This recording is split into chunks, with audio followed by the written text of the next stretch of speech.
Hello everyone, welcome to GATE academy plus. मैं हूं वेणुगोपाल शर्मा और मैं आपको पढ़ा रहा हूं थर्मोडायनामिक्स।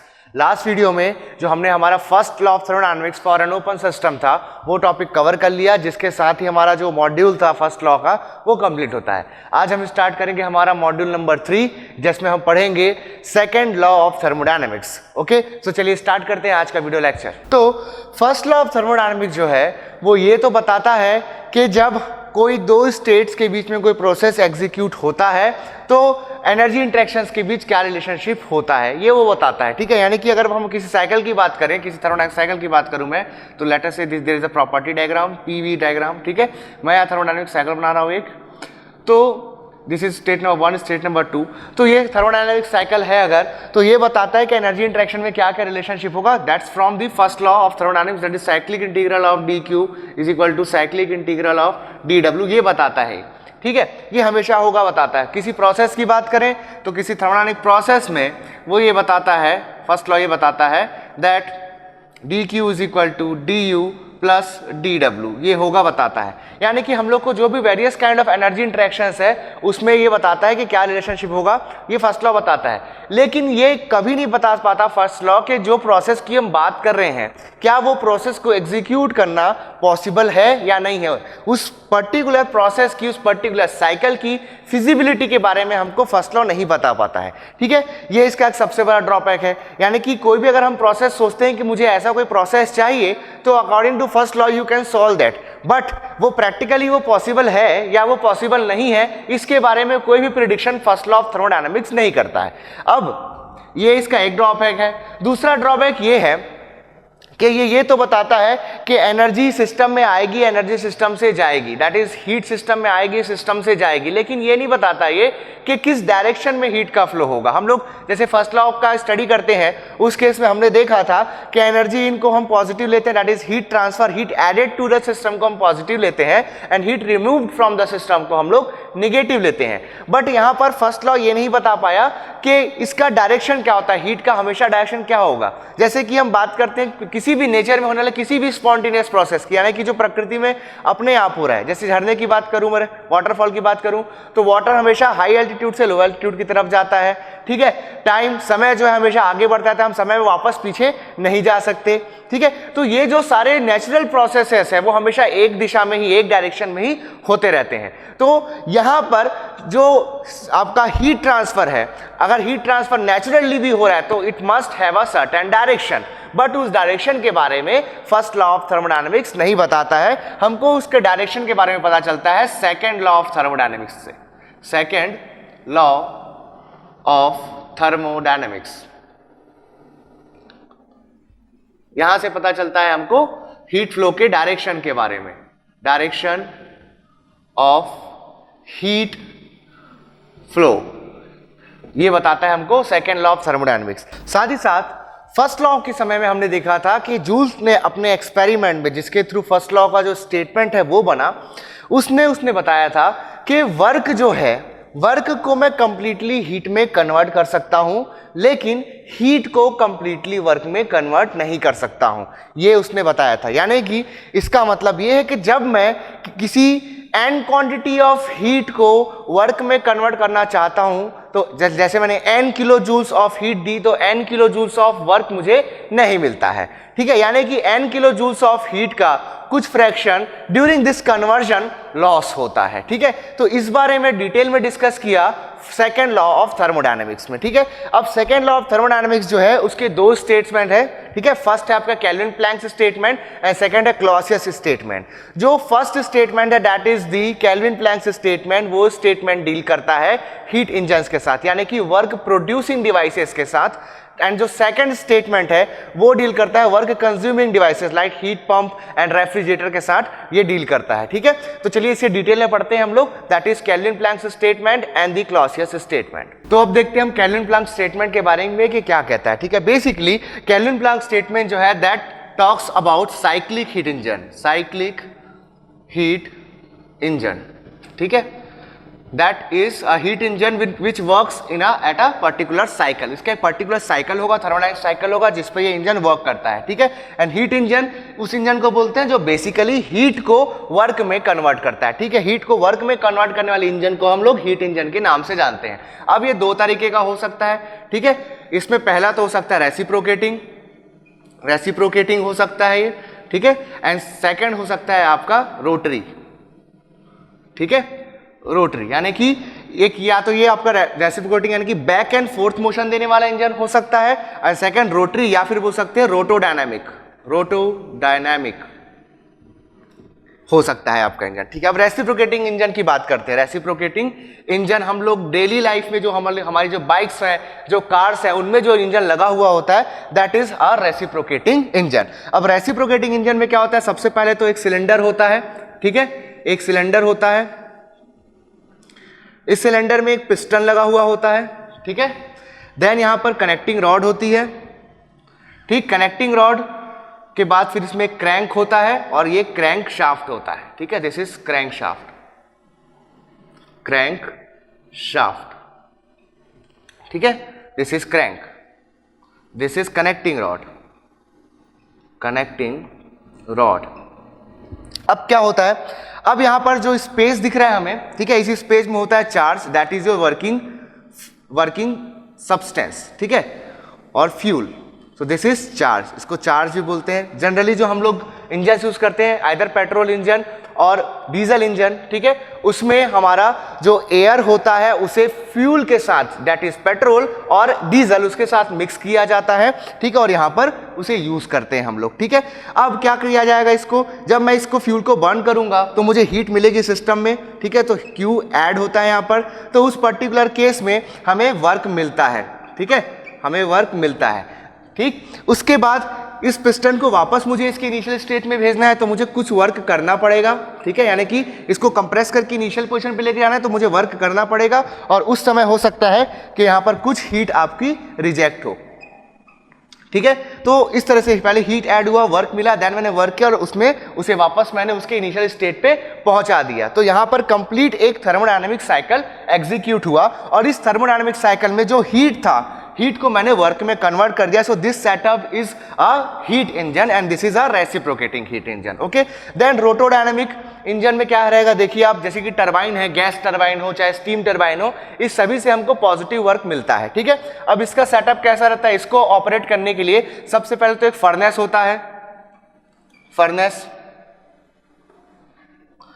इस फर्नेस में हम लोग फ्यूल को या कोल को बर्न करके हीट प्रोड्यूस करते हैं, ठीक है। उसके बाद इस हीट को सप्लाई किया जाता है बॉयलर में ही इसको सप्लाई किया जाता है, जहां पर जो भी हमारा वर्किंग फ्लूइड है, ठीक है, जो भी सब्सटेंस है उसको हम गर्म करते हैं, उसको हीट प्रोवाइड करते हैं, that is a form of energy. तो यहां पर इसमें हीट ऐड हुआ, Q एडेड, ठीक है। उसके बाद जब इसमें हीट ऐड हो चुकी है, उसके बाद इसकी एनर्जी बढ़ गई, ठीक है, हीट ऐड होगी तो इसका प्रेशर वगैरह जो है वो चेंज हो सकता है। अगर प्रेशर कांस्टेंट रखेंगे तो उस केस में यहां पर इसका टेम्परेचर इंक्रीज होगा, इसकी एंथैल्पी इंक्रीज होगी। So any kind of process ये एग्जीक्यूट कर सकता है। तो जनरली इसको हम लोग as a constant pressure process इसको हम कंसिडर करते हैं, ठीक है। अब कांस्टेंट प्रेशर प्रोसेस में मैंने इसमें हीट ऐड किया, इसका जो टेम्परेचर है वो बढ़ गया, इसकी एंथैल्पी बढ़ गई। अब मैं इसको सप्लाई करूंगा एक टरबाइन पे, टरबाइन इज अ रोटोडायनामिक मशीन। इस पे जब हाई स्पीड स्टीम जब इससे टकराती है टरबाइन से, एक्चुअली टरबाइन बना होता है नंबर ऑफ ब्लेड से, ठीक है, एक रोटर होता है, ठीक है, रोटर एक शाफ्ट पे माउंटेड होता है, देन रोटर की पेरीफेरी पे नंबर ऑफ ब्लेड्स लगे होते हैं। उस ब्लेड पे जब ये स्टीम टकराती है तो सिंपल इंपल्स मोमेंटम थ्योरम से उस पे फोर्स लगता है, ठीक है, एंड देन वो रोटेट होना चालू जाती है about the axis of shaft, ठीक है। तो सिंपल कंसेप्ट है यहाँ पर, ठीक। अब ये शाफ्ट से हमको वर्क मिलेगा, ठीक है, जब इसके ब्लेड्स पे जब स्टीम टकराएगी या कोई भी वेपर टकराएगा उस केस में रोटेट होगा और हमको शाफ्ट वर्क मिलेगा, दैट इज W आउट, ठीक है। देन उसके बाद ये स्टीम जो है या जो भी वेपर है वो बाहर निकल जाती है टरबाइन से, ठीक है। इसको हमको अब इसके इनिशियल स्टेट पे लाना है तो स्टीम को ठंडा करना पड़ेगा, तो हम लोग क्या करते हैं, इसको कंडेंस करते हैं, ठीक है। यहां कंडेंसर लगा देते हैं, कंडेंसर में क्या होता है, इसे ठंडा किया जाता है, यानी कि अब हीट यहां से रिमूव हो जाती है, ठीक है, और इसको हम भेज देते हैं एटमोस्फियर में, या किसी भी दूसरा जो भी हमारे पास वहां पर अल्टरनेटिव है, लाइक रिवर है या कोई कूलिंग टावर है, वहां हम उसको भेज देते हैं। अब क्या हुआ, जब मैंने बॉयलर में हीट ऐड करी, उस केस में जो प्रेशर होता है बॉयलर का प्रेशर कभी भी ज्यादा मेंटेन किया जाता है, ठीक है। हायर प्रेशर पे था यहां पर, ये late us say this is P1, ठीक है। अब कंडेंसर के बाद ये ठंडा हो गया है, ठीक। टरबाइन में क्योंकि इसको एक्सपांड किया गया है, टरबाइन क्या करता है, वर्क देता है पॉजिटिव वर्क, यानी कि जो आपकी हाई प्रेशर स्टीम रहती है उसको एक्सपांड करता है, और जब ये एक्सपांशन होता है तो उस समय प्रेशर रिड्यूस होता है, प्रेशर रिड्यूस होगा, ठीक। सो लेट अस से इस साइड में प्रेशर आपके आ गया P2, इधर प्रेशर जो है वो P2 है, ठीक है। इधर P1 प्रेशर, इधर P2 प्रेशर है, ठीक। अब क्योंकि प्रेशर रिड्यूस हो चुका है, दैट्स व्हाई बॉयलर में भेजने से पहले मुझे उसका प्रेशर इंक्रीज करना पड़ेगा, क्योंकि मुझे फ्लो चाहिए from this side to that side, low pressure side to high pressure side. तो इसको अगर मैं डायरेक्टली कनेक्ट कर देता हूं तो यहाँ रिवर्स डायरेक्शन में फ्लो लग जाएगा, यानी बॉयलर से कंडेंसर की तरफ फ्लो आने लग जाएगा। दैट्स व्हाई कंडेंसर के बाद जो भी आपका वर्किंग फ्लूइड है उसको बॉयलर में भेजने से पहले मुझे उसका प्रेशर इंक्रीज करना पड़ेगा, P1 के इक्वल करना पड़ेगा। तो मैं यहां पर लगाऊंगा एक पंप, ठीक है, पंप। ये पंप क्या करेगा, ये जो P2 प्रेशर है इसको इंक्रीज करके ले जाएगा P1 पे, देन उसके बाद हम उस वर्किंग फ्लूइड को वापस भेज देंगे कहां, बॉयलर में। तो जब पंप की बात आती है तो पंप वर्क कंज्यूम करता है, तो यहां पर कुछ वर्क मुझे करना पड़ा, ठीक है। तो मैंने देखा ये एक साइक्लिक प्रोसेस है, वापस घूम करके जो हमारा वर्किंग सब्सटेंस है, वर्किंग फ्लूइड जो है वो वापस अपने इनिशियल स्टेट 1 पे आ गया। This is state number 1, state number 2, state number 3, state number 4, ठीक है। तो वापस उसको मैंने उस वहां पर बॉयलर में जाने के बाद वापस अपने इनिशियल स्टेट पे आ गया। सो यहाँ पर एक कंप्लीट थर्मोडायनेमिक साइकिल एग्जीक्यूट हुआ। तो for a thermodynamic cycle I can write Q net equal to W net लिख सकता हूं मैं यहां पर, ठीक है। यानी कि Q added minus Q rejected is equal to W out minus W in, ठीक है। ये मैं यहां पर लिख सकता हूं। अब ये जो है जितना मुझे वर्क मिला है एक्चुअली, ठीक है, that is known as W net, this is W net। अब यहां पर आप देख सकते हो कि जितना मैंने हीट ऐड किया उससे मुझे उसके इक्वल वर्क मुझे नहीं मिल रहा है, ठीक है। मुझे उससे कुछ कम वर्क मिल रहा है। इस इक्वेशन को आप ध्यान से देखेंगे तो देखेंगे कि Q एडेड जो है वो ज्यादा है W नेट से। ऐसे लिख सकते हैं आप इसको, Q added is equal to Q rejected plus W net, ठीक है। तो आप यहां से साफ साफ देख सकते हैं अब कि जो हीट एडेड है that is higher than that of the W net. तो यहां पर एक चीज समझ आ रही है कि कुछ हीट हमेशा रिजेक्ट हो रही है। तो इस केस में हम यहां पर एक टर्म देखते हैं that is known as thermal efficiency, thermal efficiency, ठीक है। थर्मल एफिशिएंसी एक पैरामीटर है जिसके बेसिस पे हम किसी भी हीट इंजन की, साइक्लिक हीट इंजन की परफॉर्मेंस को जज करते हैं, ठीक है। तो थर्मल एफिशिएंसी होता है आपका W net, that is net work output upon heat input, ठीक है, W net upon Q added. So this is the formula for thermal efficiency. Thermal efficiency ये बताता है कि हमने कितनी हीट ऐड करी और उसके रिस्पेक्ट में कितना वर्क मिला, ठीक है। जितना ज्यादा वर्क मिलेगा उतनी ही ज्यादा थर्मल एफिशिएंसी होगी, ठीक है। अब यहां पर हम देख रहे हैं कि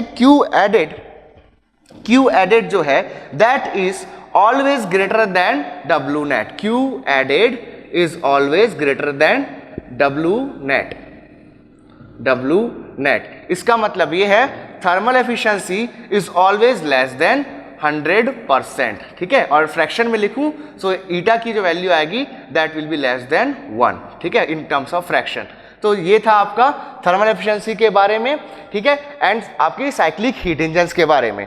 अब केल्विन प्लैंक का स्टेटमेंट क्या है, तो केल्विन प्लैंक ये कहता है कि ऐसी कोई भी साइक्लिक हीट इंजन बनाना इम्पॉसिबल है जो किसी एक रिजर्वायर से, एक सोर्स से हीट लेकर के उसको वर्क में कन्वर्ट कर दे। यानी कि उसका कहना यह है, सिंपल भाषा में बोलूं तो, कि अगर मुझे किसी भी डिवाइस के थ्रू, किसी भी साइक्लिक इंजन के थ्रू अगर मुझे वर्क प्रोड्यूस करना है, so there must be 2 sources, ठीक है, एंड दोनों का जो टेम्परेचर है वो डिफरेंट होना चाहिए, ठीक है। ये कहता है आपका केल्विन प्लैंक स्टेटमेंट। तो चलिए इसे डिटेल में समझते हैं। तो देखते हैं केल्विन प्लैंक का स्टेटमेंट क्या है।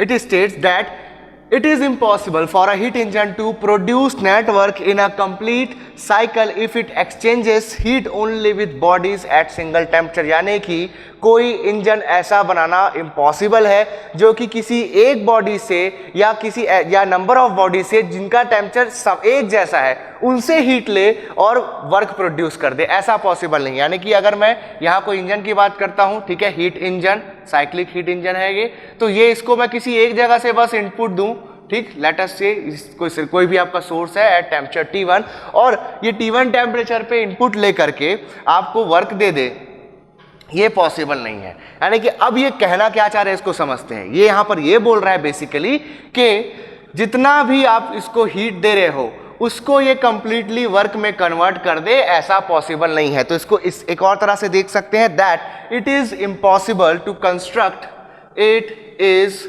Impossible to construct a heat engine which will give no other effect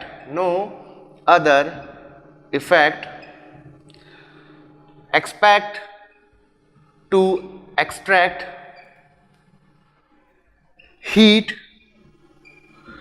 from a single reservoir and to do equal amount of work।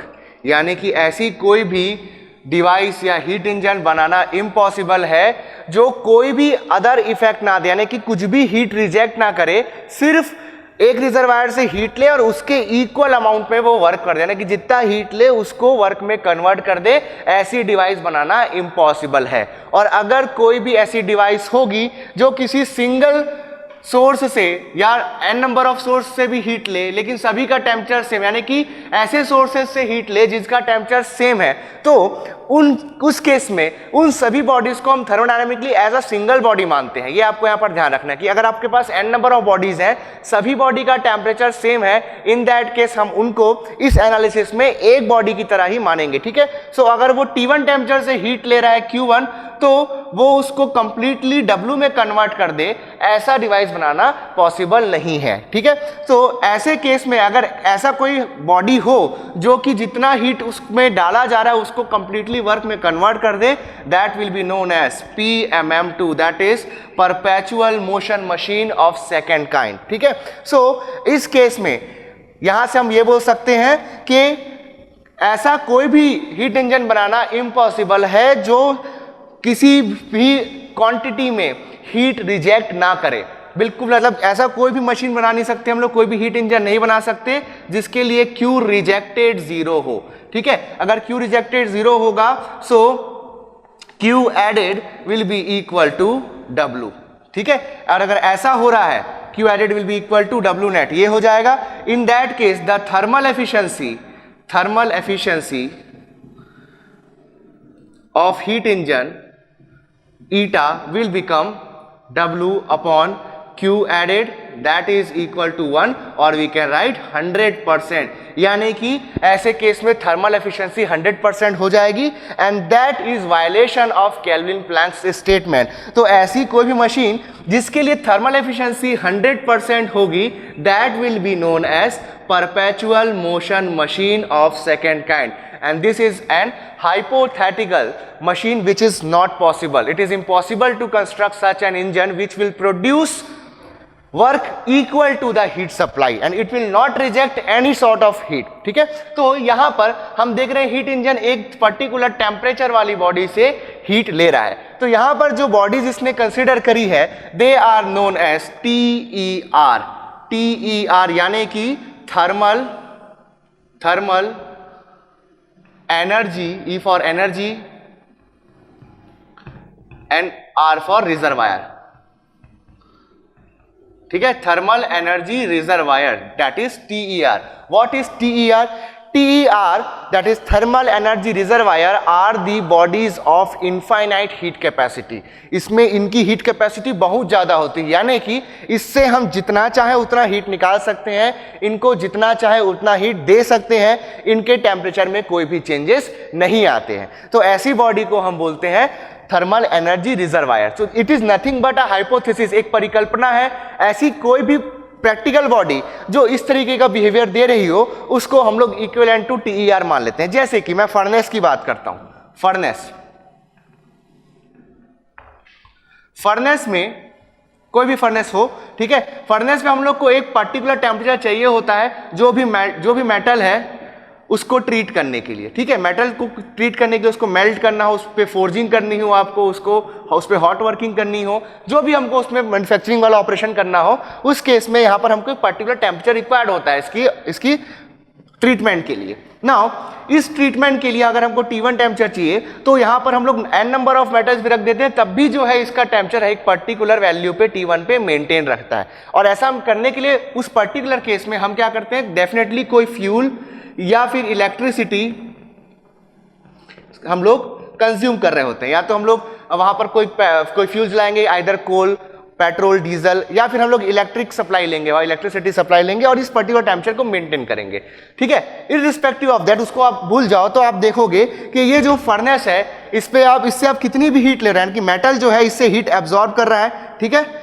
n number of metals हैं, अलग अलग बॉडीज हैं, सभी से heat absorb कर रही हैं, लेकिन जो टेम्परेचर है इस फर्नेस का that has to be remain constant, ठीक है, क्योंकि सभी एक जैसे मेटल्स हैं, सभी को अगर आपको एक जैसी ट्रीटमेंट देनी है so you need a uniform temperature, ठीक है। तो इस पर्टिकुलर केस में मैं ये फर्नेस को as a thermal energy reservoir बोल सकता हूं, क्योंकि इससे जितनी भी हीट ले रहे हैं n नंबर ऑफ मेटल्स मिलके इससे जितनी भी हीट ले रहे हैं इसका टेम्परेचर रिड्यूस नहीं हो रहा है। हाँ, लेकिन इस टेम्परेचर को मेंटेन करने के लिए हम लोग यहाँ पर कंटिन्यूअसली जो एनर्जी है, ठीक है, that is chemical energy in form of fuel या फिर इलेक्ट्रिकल एनर्जी हम लोग इसमें सप्लाई कर रहे हैं। बट अगर मैं इस पर्टिकुलर सिस्टम की बात करूं, इस पर्टिकुलर ऑब्जेक्ट की बात करूं, इस फर्नेस की बात करूं, तो that is behaving like a thermal energy reservoir, ठीक है। So this is the concept of thermal energy reservoir. अब थर्मल एनर्जी रिजर्वायर में आपको दो तरीके के कंसेप्ट मिलेंगे, दैट इज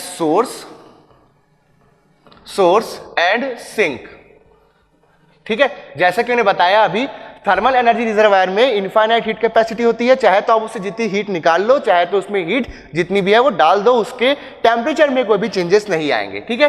तो जहां से हम हीट सप्लाई लेंगे उसको सोर्स बोलेंगे, ठीक है, एंड जिसमें हम हीट रिजेक्ट करेंगे उसको सिंक बोलेंगे। और इस सोर्स और सिंक को हम लोग as a thermal energy reservoir treat करेंगे, यानी कि ऐसा रिजर्वायर, ठीक है, जिससे हम कितनी भी हीट उससे निकाल लें उसका टेम्परेचर चेंज नहीं होगा, उसको हम सोर्स बोलेंगे।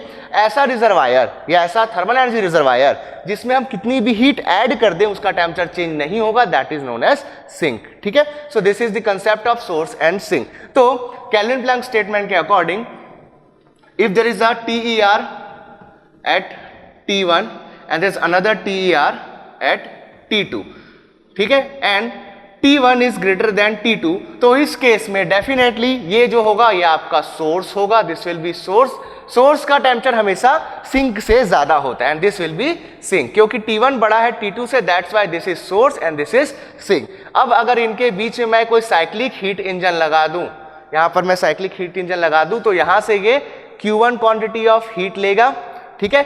और जैसा कि उसने बताया केल्विन प्लैंक स्टेटमेंट में कि डेफिनेटली वो कुछ ना कुछ अमाउंट ऑफ हीट रिजेक्ट करेगा, तो ये कुछ अमाउंट ऑफ हीट रिजेक्ट किया, लेट अस से Q2, तो मुझे नेट वर्क मिलेगा यहां से W net is equal to Q1 minus Q2, ठीक है। इन दैट केस हमारा जो थर्मल एफिशिएंसी का फॉर्मूला है वो हो जाएगा W net upon Q added, say that is Q added, it is equal to Q1, so this will be Q1 minus Q2 upon Q1, this is 1 minus Q2 by Q1, this is the formula for the thermal efficiency. So next हम देखते हैं clauses statement.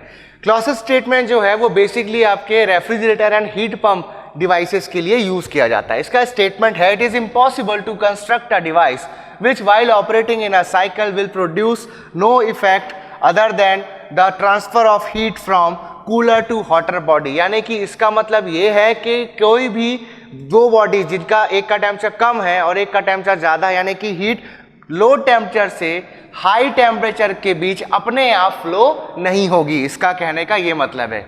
जबकि हम जानते हैं कि जब किसी नेचुरल प्रोसेस की बात करूं तो हीट हमेशा हाई टेम्परेचर से लो टेम्परेचर की तरफ फ्लो होगी, ये हमको पता चलता है केल्विन प्लैंक स्टेटमेंट से। तो क्लॉसियस स्टेटमेंट क्या कहता है? क्लॉसियस स्टेटमेंट यही कहता है कि हम लोगों को अगर हीट को लो टेम्परेचर से हाई टेम्परेचर की तरफ फ्लो करवाना है तो हमको उस केस में कुछ ना कुछ एक्स्ट्रा एनर्जी इनपुट चाहिए होगा, ठीक है। तो लेट अस से ये कोई बॉडी है टेम्परेचर T2, ठीक है, and there is a temperature T1। These bodies are thermal energy reservoir, these are thermal energy reservoir. अब मुझे यहां पर किसी डिवाइस के थ्रू हीट ट्रांसफर कराना है from low temperature to high temperature, so I must need some energy input. So कुछ work मुझे सिस्टम पे करना होगा, तब मुझे जो लोअर टेम्परेचर है उससे हायर टेम्परेचर की तरफ हीट ट्रांसफर मिलेगा। तो यहां से हमको समझ आ जाता है Clausius statement of second law से कि हीट जो है वो हमेशा हाई टेम्परेचर से लो टेम्परेचर की तरफ आपकी फ्लो होती है। अगर मुझे इसका उल्टा करना हो, लाइक लो टेम्परेचर से मुझे हाई टेम्परेचर की तरफ फ्लो करवाना हो, इन दैट केस मुझे उस पर्टिकुलर सिस्टम पे, उस पर्टिकुलर डिवाइस पे एक्सटर्नली वर्क करना पड़ेगा, ठीक है। तो ये हुआ आपका Clausius statement of second law, ठीक है। अब देखते हैं यहां पर हम लोग दो devices, that is called refrigerator and heat pump, ठीक है।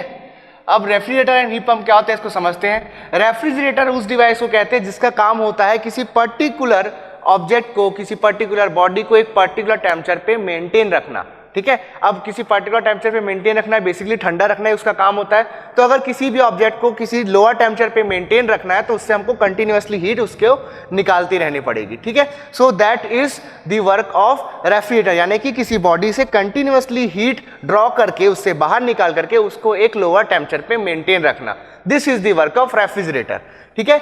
इसके उलट जो आपका हीट पंप है उसका काम होता है किसी लोअर टेम्परेचर की बॉडी से हीट निकाल करके हायर टेम्परेचर की बॉडी को देना, ठीक है। अब यहां पर हम लोग सिस्टम में वर्क कर रहे हैं, ठीक है। तो हम लोग जो पैरामीटर यूज करते हैं थर्मल एफिशिएंसी का, that is not useful for refrigerator and heat pump. तो यहां पर हम एक नया इंडेक्स यूज करते हैं, that is known as coefficient of performance, COP। COP जो होता है that is known as desired effect upon work input, क्योंकि हम लोग सिस्टम पे वर्क कर रहे हैं, दैट्स व्हाई, ठीक है, it is given as desired effect upon work input. अब डिजायर्ड इफेक्ट क्या है? जैसा कि मैंने बताया कि आपके पास दो काम हो सकते हैं। दो काम कैसे हो सकते हैं? फर्स्ट, क्या आपको किसी बॉडी को जिसका टेम्परेचर कम है उसको हमेशा कम टेम्परेचर पे मेंटेन रखना है, एक ये आपका ऑब्जेक्टिव हो सकता है। दूसरा ऑब्जेक्टिव ये हो सकता है कि उस कम टेम्परेचर वाली बॉडी से हीट विड्रॉ करके किसी हाई टेम्परेचर की बॉडी को देना। तो ये कब कब होता है? जैसे कि मैं फ्रिज की बात करता हूँ, फ्रिज में हम लोग क्या करते हैं, रेफ्रिजरेटर में जब मैं बात करता हूँ तो किसी ऑब्जेक्ट को हम लोग कूल करते हैं, देन उसको उस कूल टेम्परेचर पे, लोअर टेम्परेचर पे मेंटेन रखते हैं, और ऐसा करने के लिए हम उससे कंटिन्यूअसली हीट जो है वो विड्रॉ करते रहते हैं, ठीक है। So this is Q2, this is Q2, this is your refrigerator, okay, and this is Q1, ठीक। This is temperature T1, that is temperature T2 and T1 is greater than T2। तो refrigerator का काम होता है किसी lower temperature वाली body से heat withdraw करके उसको हमेशा इस पर्टिकुलर टेम्परेचर पे मेंटेन रखना, ठीक है। लेकिन हीट पंप का काम क्या होता है? हीट पंप का काम होता है किसी लोअर टेम्परेचर की बॉडी से हीट विड्रॉ करके, that is Q2 heat withdraw करके एक हायर टेम्परेचर वाली बॉडी को देना, Q1 हीट देना, और दोनों जो है, दोनों डिवाइसेस वर्क कंज्यूम करती हैं, ठीक है। अब हीट पंप कहाँ यूज होता है? जब मैं किसी बहुत ठंडे प्रदेश की बात करूं, किसी ऐसे जगह की बात करूं जहां बहुत ज्यादा ठंड पड़ती है, तो वहां क्या करेंगे हम लोग? हीट प्रोवाइड करने के लिए, हीट गेन करने के लिए हमको, अगर हमारा रूम है कोई, उसको अगर गर्म रखना है, ठीक है। अगर मैं जैसे नॉर्थ पोल की बात करूं, नॉर्थ पोल में बहुत ठंड पड़ती है, वहां सपोज आपको गर्मी चाहिए, तो बाहर का जो एटमोस्फेयर में वहां तो आइस है, तो उस केस में मुझे क्या करना है? मुझे गर्म हवा चाहिए, तो मैं क्या करूंगा? एक डिवाइस बनाऊंगा, ठीक है, this is known as heat pump. ये क्या करेगा? जो बाहर आइस है, बाहर जो आपकी बर्फ है, जो ठंडी हवा है, उससे हीट निकालेगा Q2, ठीक है। अब मुझे ज्यादा गर्म हीट चाहिए, यानी कि मुझे Q1 जो है, ठीक, एट हायर टेम्परेचर चाहिए, तो मैं क्या करूंगा, इस सिस्टम पे वर्क करूंगा, पावर सप्लाई करूंगा इस पे, तो मुझे गर्मी जो है वो मुझे मिलेगी, मुझे हीट मिलेगी, यहाँ पर मुझे हॉट एयर मिलेगी, ठीक है। So this is the work of heat pump, यानी कि लोअर टेम्परेचर से आपको हीट निकाल करके वो हायर टेम्परेचर पे सप्लाई करता है। This is the work of heat pump. So this is the desired effect of the heat pump. And Q2 that is lower temperature की बॉडी से हीट निकालना, ये जो है this is the desired effect of the refrigerator. So अगर मैं COP लिखूंगा, COP of refrigerator, so I will write Q2 upon W, ठीक है। Now W will be equal to, यहां पर अगर मैं एनर्जी बैलेंस लगाता हूं तो energy coming in will be positive, energy leaving the system will be negative. ये लेकर के लिख सकता हूं coming in W plus Q2, this is energy entering the system, and Q1 that is energy leaving the system. So W will be equal to Q1 minus Q2। Similarly यहां पर भी W will be equal to Q1 minus Q2 लिख सकता हूं मैं। देखिए यहां भी एनर्जी बैलेंस लगा करके Q2 plus W is equal to Q1, so W will be equal to Q1 minus Q2, ठीक है। सो यहां से कंप्लीट करता हूं फॉर्मूला को मैं, that is COP of refrigerator will be equal to Q2 upon Q1 minus Q2, ठीक है। सिमिलरली मैं लिख सकता हूं COP of a heat pump, this will be equal to the desired effect. Desired effect मैंने बताया हीट पंप के लिए क्या होता है, हाई टेम्परेचर पे जो हम लोग को हीट सप्लाई करनी है, that is our desired effect. हम कितनी हीट निकाल रहे हैं दैट इज नॉट नेसेसरी, उस पर हमारा फोकस नहीं, हमारा फोकस किस पे, जो हमको हीट मिल रही है उस पर हमारा फोकस है, that is the desired effect. So this will B Q1 upon W। So W की वैल्यू है Q1 माइनस Q2, सो हो जाएगा Q1 upon Q1 minus Q2, ठीक है।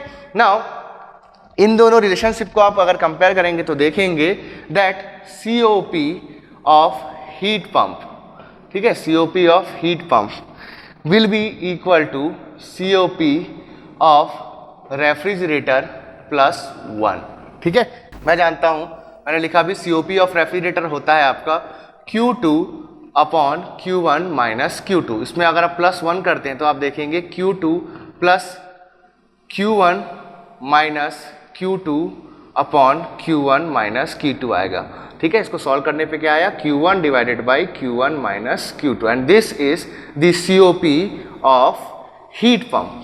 सो यहां से प्रूफ हो जाता है that COP of heat pump is equal to COP of refrigerator plus 1, यानी कि जो हीट पंप होगा उसकी जो कोफिशिएंट ऑफ परफॉर्मेंस होगी वो ज्यादा होगी as compare to the refrigerator by unity, ठीक है। जैसे कि अगर COP ऑफ रेफ्रिजरेटर आपका 3 आ रहा है तो COP ऑफ हीट पंप आपका होगा 3 प्लस 1 दैट इज 4, okay.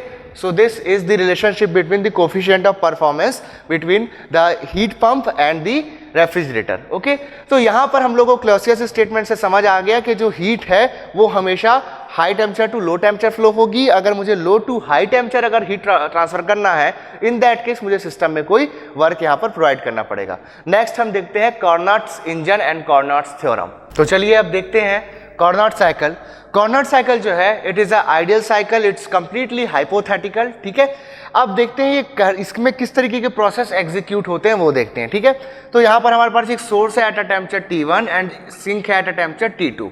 अब यहाँ पर हमारे पास एक सेटअप है, ठीक है, जिसमें हमारे पास एक क्लोज सिस्टम है, ठीक है। ये हमारा क्लोज सिस्टम है and this is our control mass, ठीक। तो मास जो है that can not cross the system boundary. Now यहां पर देख सकते हैं हम, ये जो सिलेंडर है हमारे पास, पिस्टन सिलेंडर अरेंजमेंट है हमारे पास, उसमें जो ये दो सरफेसेस हैं, ठीक है, जो उसकी एनवेलपिंग सरफेस है that is made up of adiabatic wall, ठीक है। एंड जो उसका फेस है that is made up of diathermic cover. Diathermic cover ऐसे सरफेस को बोलते हैं, ऐसे कवर को बोलते हैं जिसके अक्रॉस हीट फ्लो हो सकती है, मास फ्लो नहीं हो सकता। और उसके अपोजिट एडियाबैटिक वॉल में ना ही मास फ्लो होगा उसके अक्रॉस और ना ही उसके अक्रॉस हीट फ्लो होगा, ओके। सो इस पर्टिकुलर कवर से, डाइथर्मिक कवर से हीट जो है वो आ और जा सकती है सिस्टम में, ठीक है ना। यहाँ पर एडियाबैटिक कवर है, late us say this is diathermic cover को मैं ए से रिप्रेजेंट करता हूँ एंड एडियाबैटिक कवर को मैं बी से रिप्रेजेंट करता हूँ। So A is diathermic cover and B is adiabatic cover. Time to time इसको हम लोग रिप्लेस करेंगे जब जब इसकी नीड होगी, ठीक है। तो फर्स्ट प्रोसेस यहाँ पर एग्जीक्यूट होता है, that is isothermal process, isothermal process, ठीक है। प्रोसेस लेट अस से स्टेट नंबर 1 से स्टेट नंबर 2 के बीच हुआ है। तो फर्स्ट आइसोथर्मल प्रोसेस जब हुआ उस समय इस पर्टिकुलर सेटअप को हम कांटेक्ट में लाते हैं, किसके साथ, सोर्स के साथ। सोर्स के साथ एक कांटेक्ट में आता है, देन यहां पर Q1 हीट इंटरेक्शन यहां पर हमको देखने को मिलता है। तो सिस्टम में Q1 हीट ऐड हो रही है, ठीक है। उस पर्टिकुलर केस में क्या क्या होगा देखते हैं, चलिए। So from the first law for a close system I know Q12 will be equal to U2 minus U1 that is del U plus W12, ठीक है। अगर यहां पर हमारा जो सब्सटेंस है, वर्किंग सब्सटेंस या वर्किंग फ्लूइड जो है, if working fluid is ideal gas, अगर आइडियल गैस को आप वर्किंग फ्लूइड ले लो, so for ideal gas U2 will be equal to U1। क्यों? क्योंकि आइसोथर्मल प्रोसेस है, यानी कि temperature will remain constant, T1 will be equal to T2 and for an ideal gas मैं जानता हूं जो इंटरनल एनर्जी होती है U, that is function of temperature only, that means T1 equal to T2 होगा तो U2 इक्वल टू U1 भी होगा आपका, ठीक है। तो ये जो वैल्यू है, ये आइडियल गैस के दोनों का डिफरेंस जो है U2 minus C1 that will become 0 and for ideal gas I can write Q12 is equal to W12, ठीक है, ये मुझे मिलेगा। नेक्स्ट, अब हीट सिस्टम में चली गई है, ओके। अब मुझे यहां पर वर्क ऑब्टेन करना है, ठीक है। अब मुझे वर्क ऑब्टेन करना है इस पर्टिकुलर प्रोसेस में, तो अब मैं करूंगा इस डाइथर्मिक कवर को रिमूव। यहां पर मैं डाइथर्मिक कवर को यानी कि ए को हटा देता हूं और ए को रिप्लेस कर देता हूं बी से, that is an adiabatic curve and I will execute an reversible adiabatic process. अब नेक्स्ट जो प्रोसेस होगा that is process 223, process 2 to 3 will be and reversible adiabatic process, ठीक है। रिवर्सिबल एडियाबैटिक प्रोसेस होंगे। यहां पर हमको याद रखना है कार्नोट साइकिल में जितने भी प्रोसेस है सारे के सारे रिवर्सिबल प्रोसेस है, आइडियल प्रोसेसेस है, ठीक है। सो रिवर्सिबल एडियाबैटिक प्रोसेस के लिए that is process 2 to 3, process 2 to 3 के लिए, क्योंकि एडियाबैटिक कवर यहां लगा दिया गया है। अब देख सकते हैं हम, अगर डाइथर्मिक कवर ए को मैं बी से रिप्लेस कर देता हूं तो सारे सरफेस जो है दैट विल बिकम एडियाबैटिक, तो कोई भी हीट ट्रांसफर नहीं होगा across the system. So Q23 will be equal to 0, ठीक है। Q23 will be equal to 0 and from the first law of thermodynamics I can write Q23 is equal to U3 minus U2 plus W23, okay। so Q23 क्या हुआ, 0, so this will be W23 will be equal to U2 minus U3, ठीक है, ये मुझे मिल जाएगा W23, ठीक है। नेक्स्ट, अब यहां पर मुझे वर्क मिल गया। अब वापस अगले प्रोसेस को एग्जीक्यूट करने के लिए फिर से मैं इसको, यानी कि अब जो आपका प्रोसेस 2 to 3 था उसमें मैंने ए को हटा के बी लगा दिया था। अब मैं वापस बी को हटा करके यानी एडियाबैटिक कवर को हटा करके वापस फिर से मैं डाइथर्मिक कवर यहां पर लगा देता हूं। तो उस केस में फिर से हमको एक आइसोथर्मल प्रोसेस मिलेगा, ठीक है, आइसोथर्मल प्रोसेस 3 to 4। अब ये जो प्रोसेस है, देखिए पहले वाला जो आइसोथर्मल प्रोसेस था, ये प्रोसेस में हो रहा था आपका हीट एडिशन। Q1 जो है वो हीट एडेड है, हीट एडिशन हो रहा था Q12, ये था आपका हीट एडिशन। अब होगा हीट रिजेक्शन, तो सिस्टम से जो हीट है वो रिजेक्ट हो रही है, लेकिन साथ ही साथ जो हमारा सिस्टम है वो वापस अपने इनिशियल स्टेट पे जा रहा है। तो हम देख सकते हैं हमको सिस्टम पे वर्क करना पड़ेगा, that is compression work WC। तो जो वर्क है in process 3 to 4 that is a compression work, so I will write minus Q34 क्योंकि हीट रिजेक्ट हो रहा है, equal to U4 minus U3 minus W34, okay. Now अगर ये जो गैस है या जो भी हमारा सिस्टम है, ठीक है, उस पे जो हम सब्सटेंस यूज कर रहे हैं, if that substance is an ideal gas, so for ideal gas मुझे पता है U is function of temperature only, ठीक है, and if T3 equal to T4, क्योंकि प्रोसेस आइसोथर्मल है, 3 to 4 जो प्रोसेस है that is isothermal process, then U3 will be equal to U4, okay. So in that case minus Q34 will be equal to minus W34, that means Q34 will be equal to W34, okay, this is for the isothermal process 3 to 4. Then again मुझे उस system को initial stage पे लेकर के जाना है। अब फिर मैं क्या करूंगा, फिर मैं यहाँ पर जो हमारा डाइथर्मिक कवर है दैट इज A, उसको हटा करके फिर से मैं यहाँ पर एडियाबैटिक कवर लेकर के चला जाऊंगा, ठीक है। देन उस पर्टिकुलर केस से मुझे मिलेगा reversible adiabatic process, reversible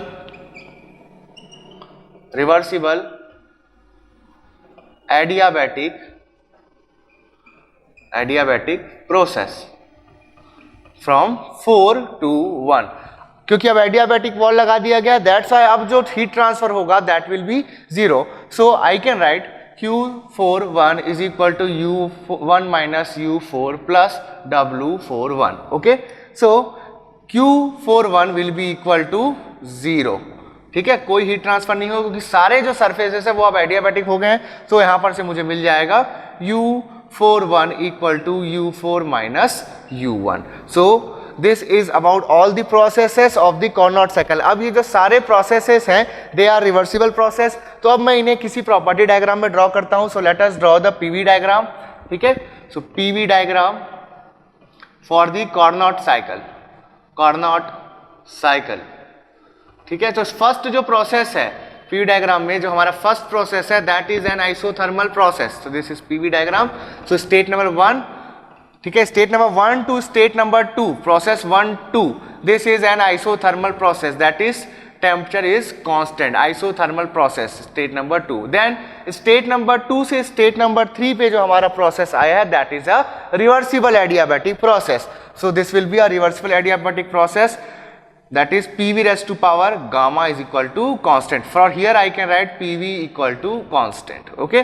Now इसके बाद आपका पॉइंट आ गया state 3 to state 4 that is process 3-4 is again an isothermal process. So this is PV equal to constant और T equal to constant I can write, ठीक है। So this is state number 4. Then 4 to 1 जो है that is again reversible adiabatic process. So this is reversible adiabatic process from state number 4 to state number 1, that is PV raised to power gamma is equal to constant, okay. So this is the PV diagram for the Carnot cycle and यहाँ से मैं देख सकता हूँ cyclic integral of dq is equal to cyclic integral of w, that is q net is equal to w net, ये यहाँ पर होगा, ठीक है। इसका मैं TS डायग्राम ड्रॉ कर सकता हूँ, TS डायग्राम देखता हूं मैं कार्नोट साइकिल का, तो मैं देख सकता हूं। सो स्टेट नंबर 1 से state number 2, process 1 to 2 was an isothermal process that is temperature is constant और आइसोथर्मल यहां पर हुआ heat addition, isothermal heat addition Q12, ठीक है। देन 2 to 3 हुआ reversible adiabatic process. Reversible adiabatic process में हीट ट्रांसफर 0 था और यहां पर मुझे मिला एक्सपांशन वर्क W23, ठीक है, from between state 2 to state 3। Process 2-3 में मुझे वर्क मिला W23। देन मैं 3 to 4 यहां पर वापस जाता हूं तो मुझे मिलता है heat rejection that is isothermal heat rejection, ठीक है। तो यहां पर मिल रहा है Q34। Then process 4 to 1 this is an reversible adiabatic process. Reversible adiabatic process में मैंने इस पे कुछ वर्क किया सिस्टम पे that is compression work. Low temperature से हाई टेम्परेचर पे जा रहा हूं, मुझे कुछ ना कुछ वर्क करना पड़ेगा। सो दिस इज WC। यहां देख सकते हो हाई टेम्परेचर से लो टेम्परेचर आ रहा हूं तो मुझे डेफिनेटली कुछ ना कुछ वर्क मिलेगा that is W23, this is W41, ठीक है, this is W41। So I can right from here that Q12 minus Q34 is equal to W23 minus W41, okay, for the Carnot cycle। अब यहाँ जितने process हैं वो सभी के सभी क्या है, रिवर्सिबल एडियाबैटिक प्रोसेस होते हैं। अब मैं जानता हूँ TS डायग्राम में जो आपका हीट ट्रांसफर होता है that is area under the process, area under the TS diagram. तो जैसे मैं प्रोसेस 1 to 2 में अगर मैं निकालना चाहूँ heat transfer, so Q12 will be equal to the area under process 1 to 2 in TS plot. ठीक है, तो इसके अंडर एरिया हो जाएगा आपका, लेट अस से स्टेट नंबर 1 पे जो एंट्रोपी है that is S1 and state number 2 पे एंट्रोपी है S2। ठीक है, so this will become S2 minus S1। ठीक है, S2 minus S1। Okay, so Q12 will be equal to, and this is the temperature T1। okay, so this will be T1 into del S, T1 into del S, that is T1 into S2 minus S1. This will be the value of Q12 from the TS diagram. Similarly, I can write the value of heat rejected, Q34 लिख सकता हूँ। Q34 हो जाएगा आपका area under process 3 to 4 in TS plot. ठीक है, सो 3 से 4 के बीच जितना एरिया आ रहा है, यहां पर टेम्परेचर लेता हूं मैं T3। ठीक है, T3 में यहां पर टेम्परेचर ले लेता हूं। So this will be equal to Q34 will be equal to T3 into S2 minus S1। So मुझे यहां पर हीट एडिशन मिल गया Q12 equal to T1 into S2 minus S1। Then मुझे हीट रिजेक्शन मिल गया Q34 equal to T3 into S2 minus S1। अब मैं जानता हूं W net work transfer will be equal to Q12 minus Q34। Okay, so for Carnot engine I can write the formula for thermal efficiency. Okay, thermal efficiency होगा eta TS equal to W net upon heat added. ठीक है, Q added. So W net हो गया आपका Q12 minus Q34 upon heat added that is Q12। ठीक है, so from here I can write Q12 that is T1 into S2 minus S1 minus Q34 that is T3 into S2 minus S1 upon T1 into S2 minus S1। S2 minus S1 common निकल जाएगा and cancel out हो जाएगा, ये हो जाएगा T1 minus T3 upon T1। So from here I can right 1 minus T3 by T1। अब इस expression को ध्यान से देखते हैं। अगर मैं थर्मल एनर्जी रिजर्वायर ले लूं कोई, ठीक है, एट टेम्परेचर T1 एंड ये जो टेम्परेचर है दैट इज एट T2। ठीक है, तो ये जो पूरा टेम्परेचर है यहाँ पर TS डायग्राम में, ठीक है, यहां से देख सकते हैं ये जो स्टेट है, स्टेट नंबर 2, ठीक है, इनका टेम्परेचर है T1। ठीक, और ये जो state number 3 and state number 4 है इनका टेम्परेचर हो जाएगा T2। ठीक, क्योंकि आप देख सकते हैं कि जो प्रोसेस 3 to 4 है, यहां पर जो स्टेट पॉइंट्स है 1 2 3 4, मैंने उसके करस्पॉन्डिंग टेम्परेचर की नेमिंग की है T1 T2 T3 T4। But अगर मैं यहां से देखूं जो कोऑर्डिनेट साइकिल के लिए जो मैंने डायग्राम बनाया है, तो यहां पर ध्यान दीजिए जो हमारा सोर्स है that is at temperature T1 and जो सिंक है that is eight temperature T2। तो जो प्रोसेस 1 to 2 होगा, 1 to 2, उस पर जो टेम्परेचर है दैट इज T1 एंड जो प्रोसेस है आपका 3 to 4 T3 to T4, ये जो प्रोसेस होगा इसमें जो टेम्परेचर मेंटेन है that is equal to the temperature of sink T2.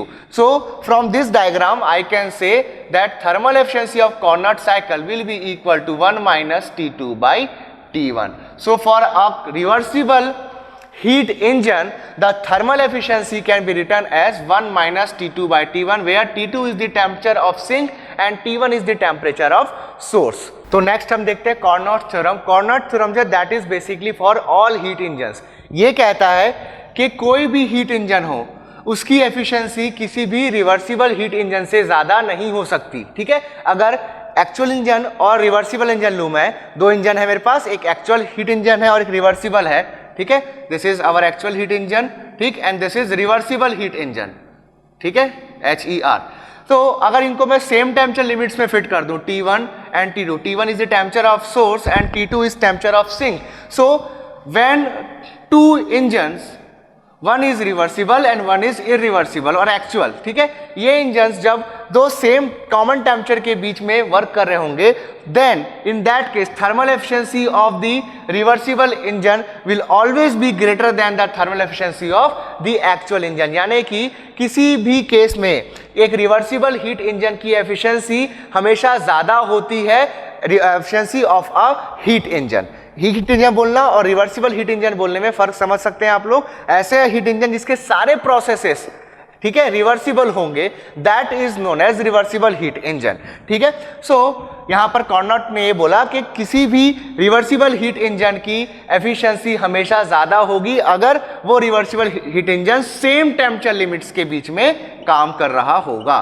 ठीक है, so eta max, that is maximum thermal efficiency, will be equal to the efficiency of a reversible heat engine. और हमने देखा कि जो कार्नोट इंजन है, Carnot engine में सारे जो प्रोसेसेस हैं they are reversible in nature. और जो कार्नोट की जो एफिशिएंसी है, ठीक है, कार्नोट इंजन की जो एफिशिएंसी है that is the maximum possible efficiency. किसी भी इंजन की एफिशिएंसी कार्नोट इंजन की एफिशिएंसी से ज्यादा नहीं हो सकती एज पर दी कार्नोट थ्योरम। अगर ऐसा होता है कि किसी ऐसे इंजन की बात कर दी जाए या कोई भी साइंटिस्ट ऐसा क्लेम करे कि उसने ऐसा इंजन बनाया है जिसकी efficiency, thermal efficiency Carnot engine की या फिर रिवर्सिबल हीट इंजन की एफिशिएंसी से ज्यादा है, इन दैट केस जो उसका क्लेम है that is incorrect, that is wrong. Okay, so eta max is the efficiency of reversible heat engine, ये आपको याद रखना है। और मैंने देखा था कि जो रिवर्सिबल हीट इंजन है that is nothing but a Carnot engine.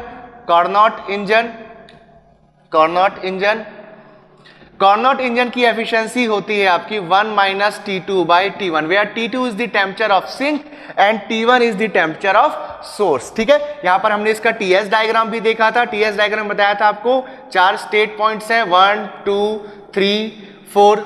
ठीक है, 1 2 2 टेम्परेचर यहाँ T1 है, यहाँ टेम्परेचर T2 है, यहाँ टेम्परेचर T3 है, यहाँ टेम्परेचर T4 है।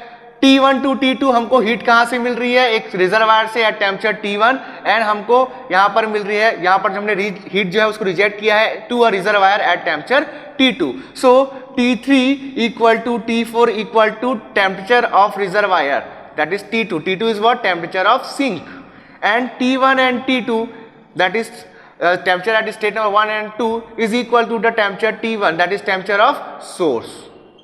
ठीक है, सो यहां से आया था आपका 1 minus T2 by T1। So this is the maximum possible efficiency. Maximum possible efficiency होता है 1 minus T2 by T1। This is according to the Carnot's theorem. तो कभी भी अगर हमको चेक करना होगा कि जो भी हमारा क्लेम है या कोई भी साइंटिस्ट का क्लेम है किसी इंजन को बनाने का, तो वो करेक्ट है या नहीं, तो हम ये क्राइटेरिया चेक करते हैं। अगर उसकी जो थर्मल एफिशिएंसी है जो नॉर्मली हम देते हैं that is 1 minus Q2 by Q1, if 1 minus Q2 by Q1 is greater than 1 minus T2 by T1, तो ऐसा कोई इंजन पॉसिबल नहीं है। This is impossible, this is impossible.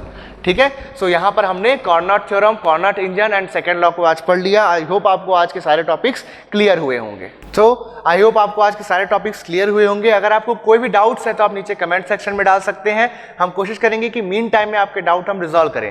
अगर आपको हमारा वीडियो पसंद आया और आपको सीखने को मिला बहुत कुछ, तो हमारी वीडियो को लाइक कीजिए एंड शेयर कीजिए। अगर आप हमारा वीडियो पहली बार देख रहे हैं तो हमारे चैनल को सब्सक्राइब करना ना भूलिए और नीचे बने बेल आइकन को जरूर दबाइए ताकि हमारे लेटेस्ट नोटिफिकेशंस आपको टाइम टू टाइम मिलते रहें। मेरे और मेरे गेट अकेडमी प्लस टीम की तरफ से आप सभी को थैंक यू।